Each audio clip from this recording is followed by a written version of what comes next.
মানুষের জীবনটা বড়ই বিচিত্র, ঠিক আকাশের মতন। কিছুক্ষণ আগেও আকাশ জুড়ে অনেক কালো মেঘ, আর তারপরেই আস্তে আস্তে নীল আকাশ, আর তার গায়ে সাদা তুলোর মতন মেঘ, আর তার মধ্যে ফুটে থাকা এই সুন্দর সুন্দর ফুলগুলো, এগুলোকে বলা হয় মিডসামার ফ্লাওয়ার।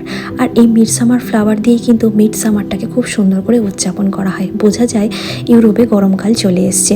ঘাসের ওপর থেকে অযত্নে বেড়ে ওঠা এই ফুলগুলোই এত মনে আনন্দ দেয়। প্রতিদিন এই বিভিন্ন রকমের ফুলগুলো দেখার টানে আমি ঘর থেকে বেরিয়ে পড়ি। আর পাখিদের ডাক তো আমার কান মনকে মুগ্ধ করে। প্রতিটি গাছের মধ্যেই এখানে রয়েছে পাখিদের সুন্দর সুন্দর বাসা। তাদের ডিমগুলোকে নিরাপদভাবে রাখার জন্য এ ব্যবস্থা এই শহর থেকেই করে রাখা রয়েছে। আর অযত্নে বেড়ে ওঠা এই সমস্ত গাছগুলি থেকে উকি দেয় বিভিন্ন রকমের কালারের গোলাপ ফুল।